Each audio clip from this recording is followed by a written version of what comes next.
माजी विद्यार्थी संघटना सावरगाव, पंचक्रोशी आणि समस्त ग्रामस्थ सावरगाव यांच्या माध्यमातून भावी पिढीतील विद्यार्थ्यांसाठी डिजिटल अभ्यासिका तयार करण्यात येणार आहे। पुढील पिढीतील स्पर्धा परीक्षा तयारी करून आगामी काळात प्रशासकीय अधिकारी घडावेत या उद्देशाने मळगंगा माता मंदिर सावरगाव येथे माजी विद्यार्थी व समस्त ग्रामस्थ सावरगाव यांची मीटिंग झाली।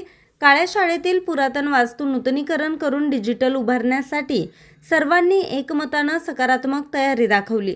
सदर उपक्रमाच्या चर्चासत्रासाठी सावरगावचे लोकनियुक्त सरपंच दीपक भाऊ बाळसराफ, पोलीस पाटील रुपेश सोपानराव जाधव, तंटामुक्ती अध्यक्ष माऊली काचळे, विविध सहकारी सोसायटीचे चेअरमन अरुण भाऊसाहेब क्षीरसागर, माजी तंटामुक्ती अध्यक्ष राजन्नाना बाळसराफ, मातोश्री उद्योग समूहाचे सर्वेसर्वा सत्यवानदादा बाळसराफ, माजी विद्यार्थी संघटनेचे अध्यक्ष सुरेश भागवत, पालक शिक्षक संघाचे अध्यक्ष कल्पेश ढमढेरे, कृषी अधिकारी सचिन जुंद्रे, ग्रामविकास अधिकारी शरद बाळसराफ, ॲडव्होकेट मारुती ढमढेरे, ज्येष्ठ मार्गदर्शक विजय ढमढेरे, नवी मुंबई महापालिका अधिकारी Mauli Balsaraf, state bank manager Govind Hinge, निवृत्त नायब तहसीलदार शंकरराव कचरे, विद्यार्थी विकास मंच बस्तीचे संजय गोरडे, सोसायटी संचालक गणेश थोरात, कवी कैलास जाधव, लालचंद जाधव, दीपक दत्तात्रय बाळसराफ, संतोष ढमढेरे, नारायण थोरात, माजी सैनिक बीटी जुंद्रे, मंत्रालय सेवानिवृत्त अशोक बाळसराफ, माणिकडो ITI प्रशिक्षक सदानंद जुंद्रे,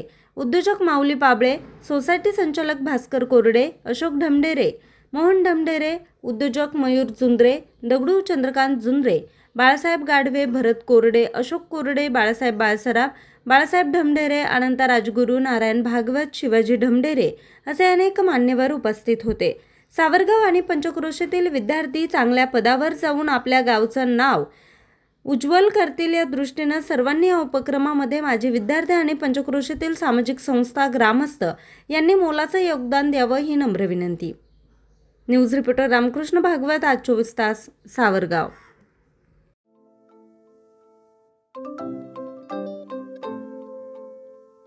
नवनवीन आणि ताज्या घडामोडींसाठी आज 24 तास सबस्क्राईब करा।